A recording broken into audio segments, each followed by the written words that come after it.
Hello guys! ఈరోజు మా చెల్లి ప్రెగ్నెన్సీ చెకప్ కోసం అని చెప్పి ఈఎస్ఐ హాస్పిటల్‌కి స్టార్ట్ అయ్యాము. అండ్ 8th మంత్ ప్రెగ్నెంట్‌లో ఉండి ఈరోజు హెల్త్ చెకప్స్ అని తెలిసినా కూడా లీవ్ అస్సలు తీసుకోకుండా వర్క్ చేస్తుంది మా చెల్లి. So workaholic. అండ్ మేము అలా ఈఎస్ఐ హాస్పిటల్‌కి వెళ్ళిన తర్వాత మాకు డాల్ఫిన్ డయాగ్నోస్టిక్స్‌కి రిఫర్ చేశారు. సో మేము డాల్ఫిన్ డయాగ్నోస్టిక్స్‌కి వెళ్ళిన తర్వాత అక్కడ కొన్ని టెస్టులు చేసుకున్న తర్వాత మిగిలినవి ఈవినింగ్ చేస్తామన్నారు. సో తర్వాత అక్కడి నుండి స్టార్ట్ అయ్యి మేము లంచ్ చేసి తెన్నేటి పార్క్‌కి స్టార్ట్ అయ్యాం.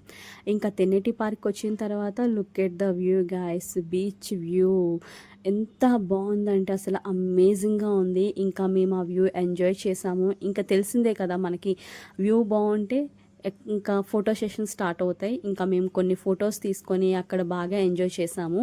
ఇంకా ఒకరోజు మనం బయటకు వచ్చామంటే ఇంకా మిగిలిన వర్క్స్ అన్నీ ఇంకా ఆ రోజు అయిపోవాలి అనుకుంటాం. అలా ఇంకా చాలా వర్క్స్ చేసుకున్నాం. ఇంకా రిమైనింగ్ పార్ట్ నెక్స్ట్ పార్ట్‌లో.